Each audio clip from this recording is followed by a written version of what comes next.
सुप्रभात बच्चों। आज मैं आपको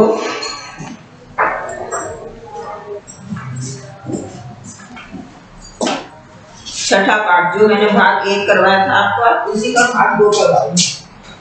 ठीक है, बस भाग 1 श्लोक थे, श्लोकों के अर्थ करवाए थे, तो आज उसी का सूक्ति बकरा वो आगे का भाग 2 करवाऊंगी, श्लोकों के अर्थ करवाऊंगी। ठीक है, अब मैंने 3 श्लोक करवा दिए थे आपको।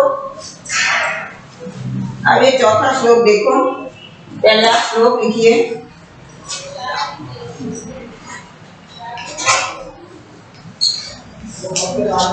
गच्छन् पिपीलिको याति। वो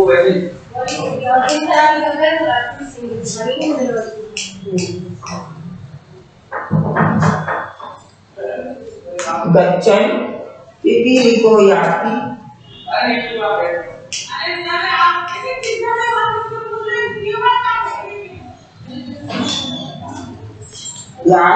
योजनानां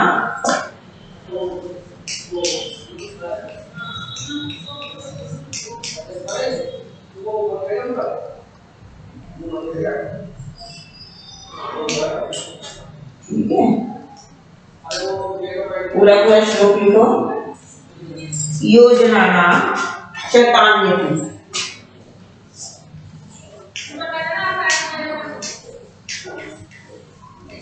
योजनानां शतान्यति अगच्छन्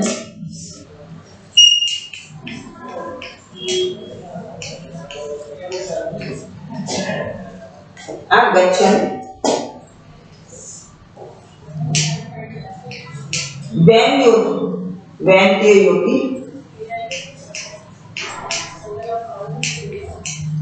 अपि, यह अलग है, वैन्यो प्लस अपि पद्मेकम्।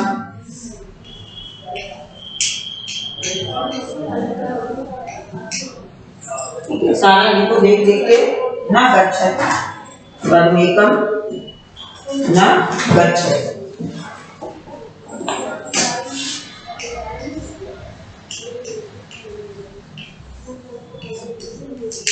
ठीक है,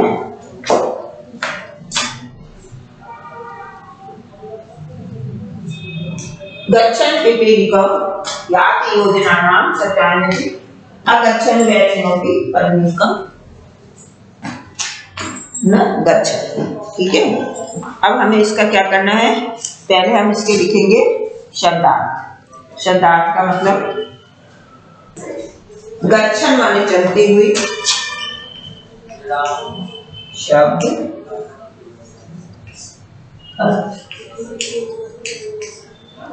गच्छन् चलती हुई,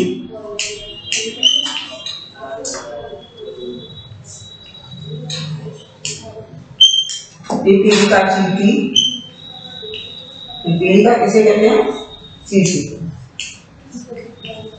पिपीलिका अर्थात चींटी। संस्कृत में चींटी को हम कहते हैं पिपीलिका।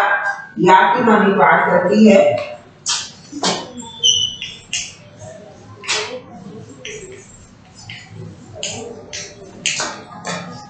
पार करती है। ठीक है, याति माने पार करती है। योजना नाम माने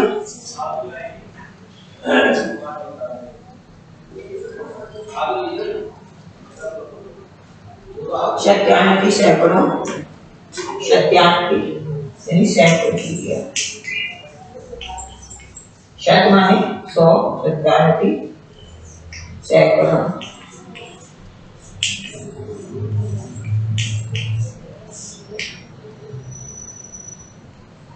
यानी 100 से अधिक,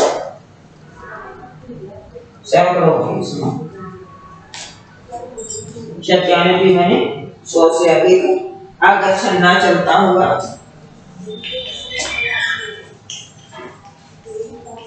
अगच्छन् ना चलता हुआ। ये सारे आपके बुक में है, देखिए ना। गच्छति माने जाता है, गच्छति माने जाता है।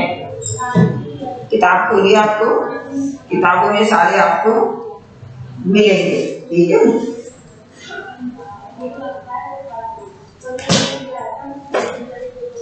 आगे लिखो, प्राप्ति माने आने पर, प्राप्ति आने पर। आप किताब खोलिए, अष्टम पाठ निकालिए उसमें, ठीक है।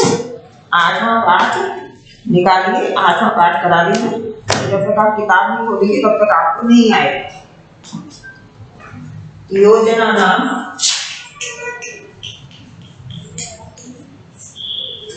चार कोषों का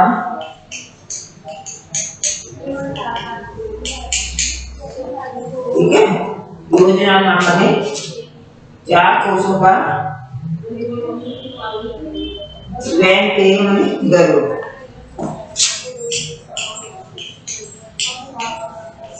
वैन के गरुड़।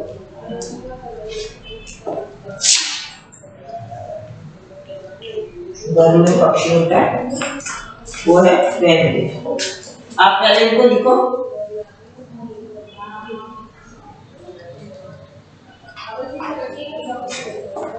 गच्छन पिपीलिको याति योजना नाम शतान्विती। अब गच्छन चलती हुई चींटियां जो होती हैं, गच्छन पिपीलिको ये चलती हुई चींटियां जो होती हैं सैकड़ों सैकड़ों पार कर लेती है, ठीक है। परंतु नहीं चलता हुआ जो गरुड़ होता है, वैन के होती, गरुड़ भी कुछ भी नहीं पार कर पाता, आगे नहीं चल पाता। चींटी तो देखो एक कदम भी नहीं चल पाता गरुड़, और चींटियां सैकड़ों मील चल लेती है। तो इसका मतलब ये हुआ, ना चलता हुआ जो गरुड़ होता है वो कुछ भी नहीं चल पाता, एक कदम भी नहीं चल पाता। लेकिन जो छोटा सा जीव है चींटियां, यानी बड़ा छोटा, हम नहीं, बड़ा है तो बहुत काम कर लेता, छोटा कुछ भी नहीं कर पाते। ये धारणा जो होती है बहुत ही गलत होती है, इसका ये मतलब है। तो गच्छन मानी चलती हुई, पिपीलिका मानी चींटी, चींटी चलती हुई चींटियां जो होती है सत्यान्विती में सैकड़ों मील चल देती है। और वह गरुड़ जो होता है, वैन के मानी गरुड़, वो होता है नहीं चलता, एक कदम भी नहीं चल पाता। और कितना बड़ा होता है, चींटी जरा सी होती है, गरुड़ कितना बड़ा होता है, दोनों में इतना अंतर है। हम जो बड़ा छोटा देख लेते हैं, ये बात गलत होती है। छोटे में ज्यादा ताकत होती है बनस्पत बड़े, ठीक है। तो हमें किसी को छोटा समझकर किसी को कमजोर नहीं समझना चाहिए। इसका यह अर्थ भी हो गया। हर श्लोक का कुछ ना कुछ अर्थ होता है। जब तक श्लोक का अर्थ नहीं होगा, मैं श्लोक से क्या मतलब है, श्लोक का मतलब है तो उसका अर्थ, पूरा अर्थ होना चाहिए उसका।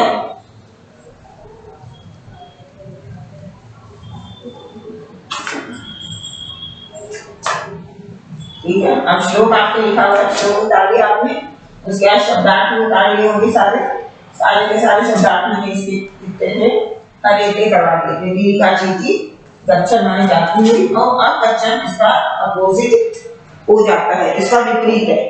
अगच्छन इसका विपरीत है, तो हम क्या लिखेंगे, भावार्थ लिखेंगे। प्रस्तुत श्लोक में कहा गया है कि प्रस्तुत श्लोक में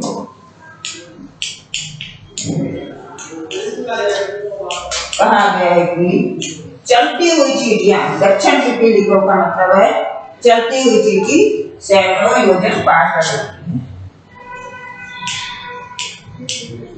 चलती हुई चींटी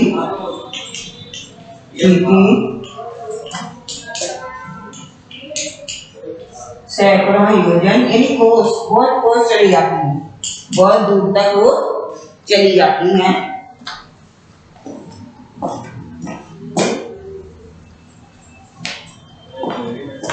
सैकड़ों योजन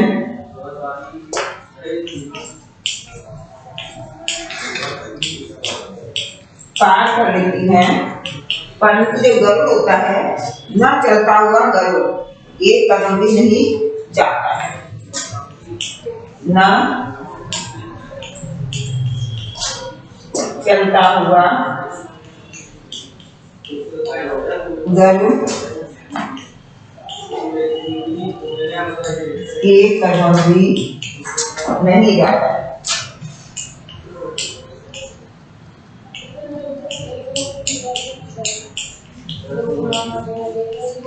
ठीक है, अब हम क्या लिखेंगे?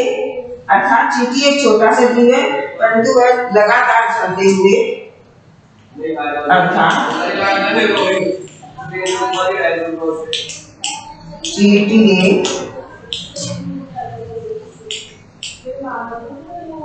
एक छोटा सा जीव है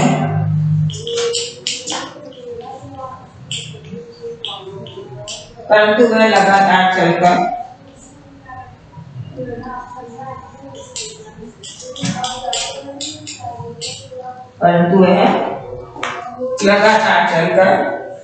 कई कोसों पार कर लेती है। लगातार चलकर क्या कर लेती है? कई कोसों की दूरी पार कर लेती है।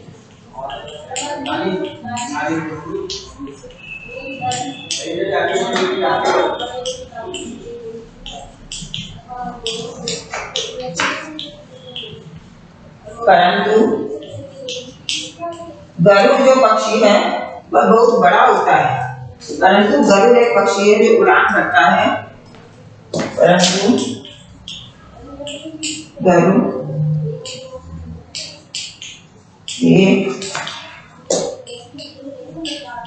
पक्षी है जो उड़ान भरता है,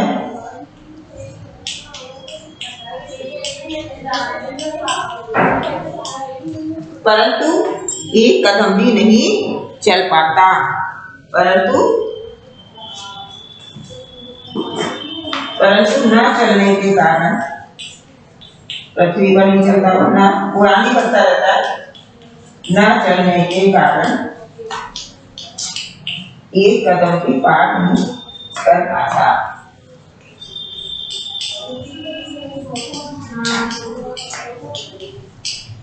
पार नहीं कर पाता। ठीक है, इसका मतलब क्या हुआ? अर्थात हमें छोटे में भी अधिक ज्ञान हो सकती है और बड़े में नहीं। अर्थात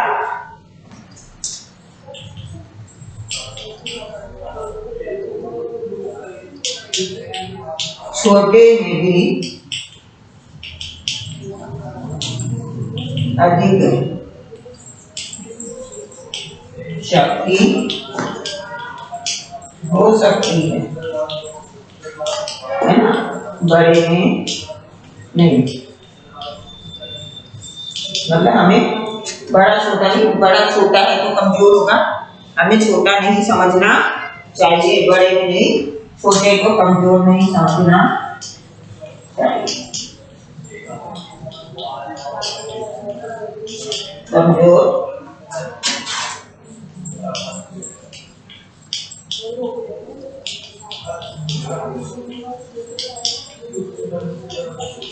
छोटे को कमजोर नहीं समझना चाहिए। ठीक है, अब हम एक बार इसको पढ़ लेते हैं। गच्छन् पिपीलिको याति भोजनानां सत्यान्नपि न गच्छन् जयन्ते योऽपि पदमेकं न गच्छति।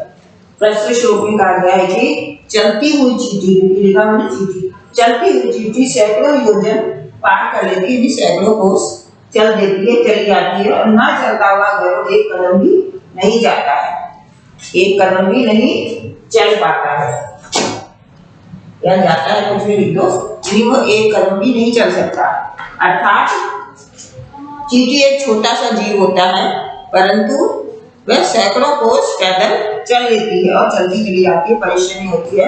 परंतु गरुड़ जो एक पक्षी है तो आसमान में, आकाश में उड़ान भरता है, परंतु वह पृथ्वी पर एक कदम भी नहीं चल सकता। ठीक है, बड़े और छोटे में यह अंतर होता है कि छोटा जीव अधिक शक्तिशाली हुआ बड़े जीव की स्थान पे।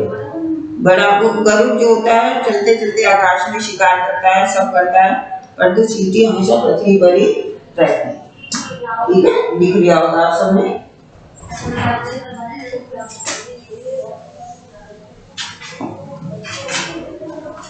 मैं आपको पांचवा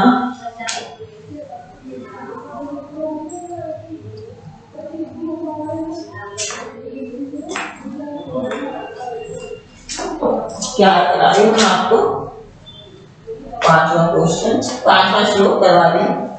पहले लिख लो, आप श्लोक लिखो। श्लोक लिखना बहुत जरूरी है। श्लोक लिखोगे जब आप करोगे। किताब में से देखो श्लोक, कहाँ से देखोगे आप? किताब में से देखेंगे। काका कृष्ण पिता कृष्ण। पांचवा काका कृष्ण पिता कृष्ण। काका ने कौवा होता है, पिता कृष्ण को भेद काट्यो। बहुत सरल है ये। को भेद काट्यो। पहले निकल समझाऊंगी मैं। वसंत समय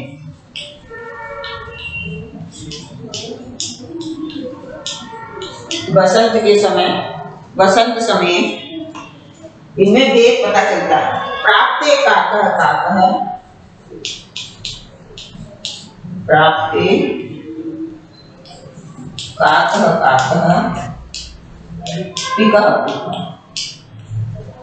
बसंत के समय जो होती है काकः काकः और पिकः पिकः, दोनों में भेद में पता चल जाता है उनकी बोली से। ठीक है ना? कौवा भी काला होता है, कोयल भी काली होती है। उनमें हमें अंतर कब पता चलता है?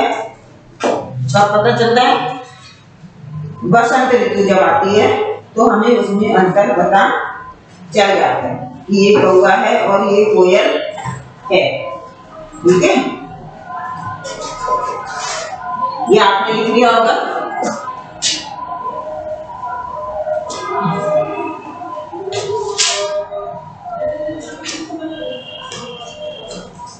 यानी कौवे और कोयल का भेद बताया है।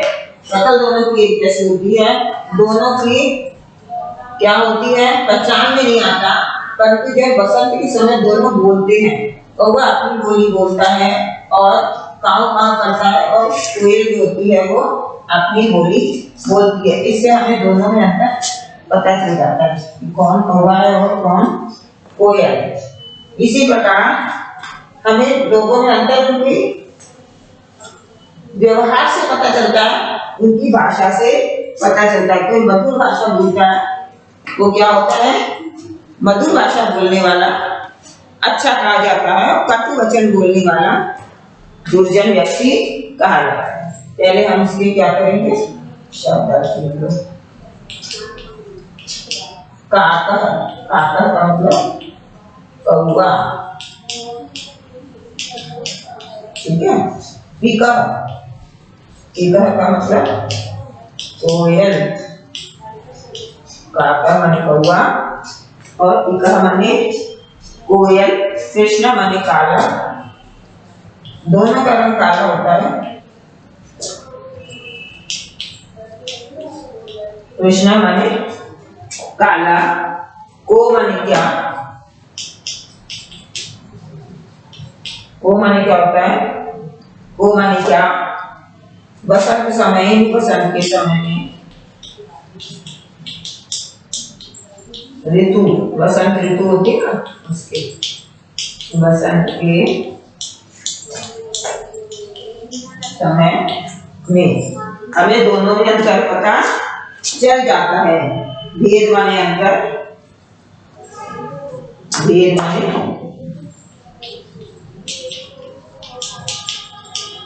अंतर, दोनों में हमें अंतर का पता चलता है बसंत ऋतु के समय। आप सब किताब निकालते रहो, किताब में से प्रश्न उत्तर और ये देखो।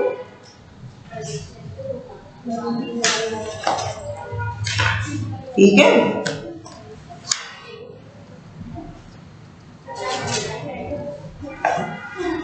प्राप्ति माने आने पर, बसंत समय प्राप्ति यानी बसंत ऋतु के आने पर। ये आपने लिख लिया। अब लिखने के बाद लिख लो पहले, लिखने के बाद हम आगे इसको करवाएंगे।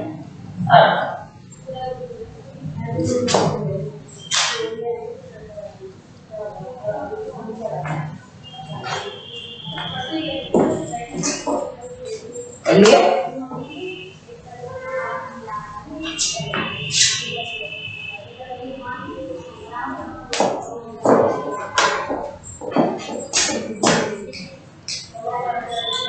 ठीक है, ठीक है,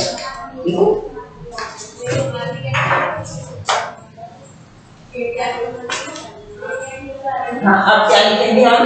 प्रस्तुत श्लोक में कहा गया है कि, यहाँ से शुरू करेंगे। प्रस्तुत भावार्थ को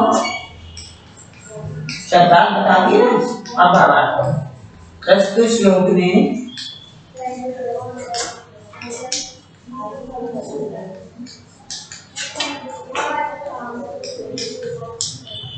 कहा गया है कि कौवा भी काला होता है और कोयल भी काली होती है। कि कौवा भी काला होता है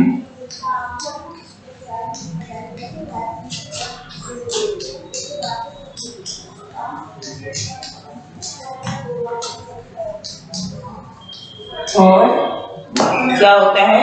कोयल भी काली होती है।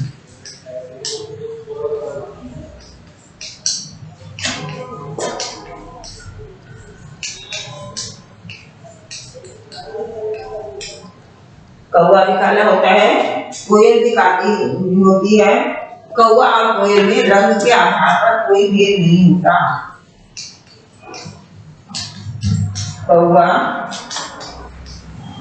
और कोयल में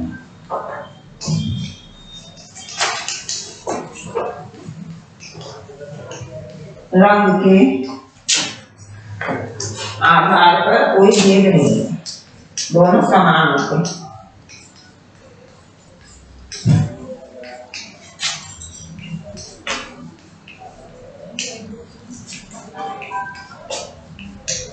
भेद नहीं होता, दोनों समान दिखाई देते हैं।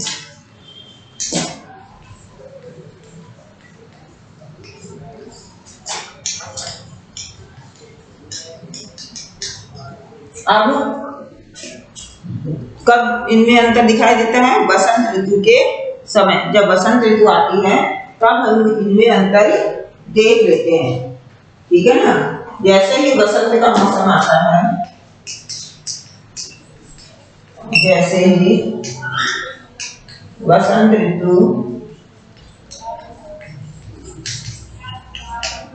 ऋतु का मौसम आता है,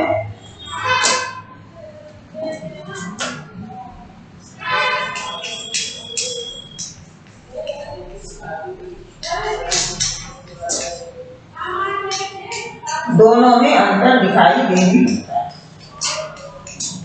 दोनों में अंतर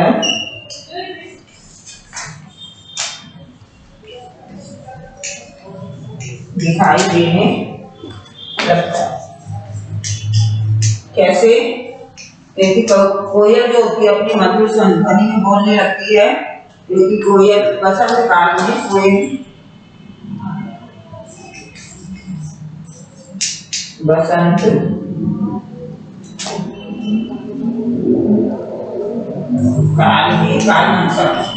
काल में कोयल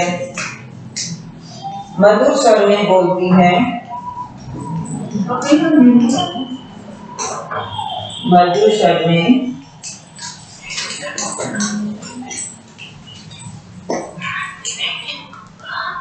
मधुर स्वर में बोलती है और कौवा अपनी कर्कश आवाज में बोलता है।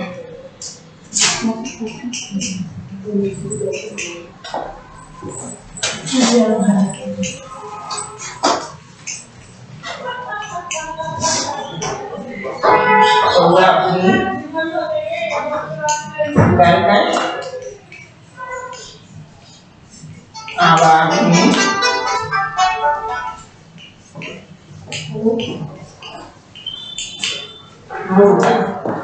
ठीक है। अर्थात हम लोगों की भाषा से ही उनके बारे में पता लगा सकते हैं।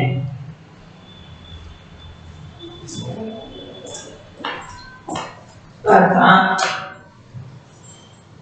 कौवा और कोयल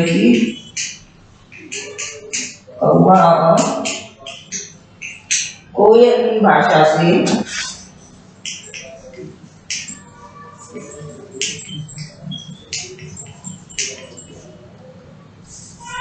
या आवाज लिख लो, आवाज से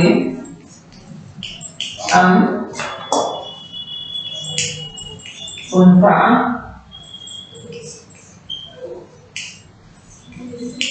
अंतर जान सकते हैं।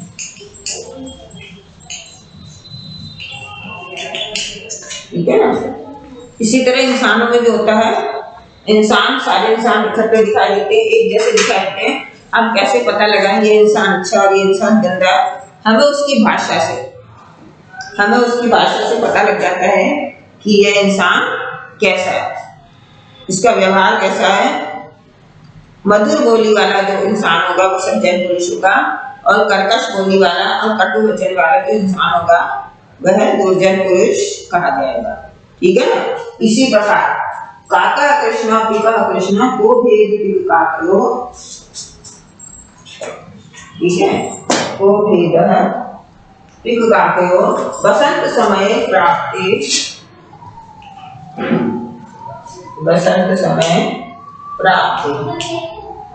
काका पिका यानी कौवा भी काला होता है।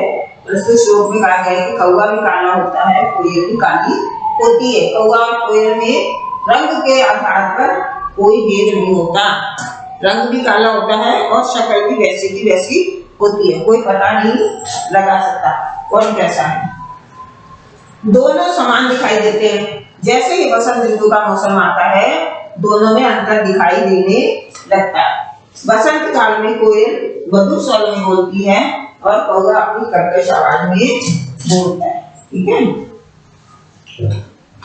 जब कोयल मधुर स्वर में बोलेगी तब हमें पता चल जाता है कि ये कोयल है, और जब काव काव करता है कर्कश आवाज में बोलता है, तेज आवाज में बोलता है कौवा अपनी बोली में, तब हमें पता चल जाता है ये कोयल है और ये कौवा है। ठीक है।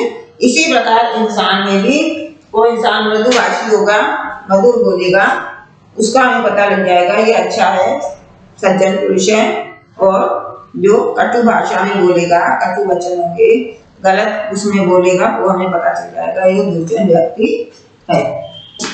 इस प्रकार हमें दोनों में भेद पता चल जाता है। ठीक है।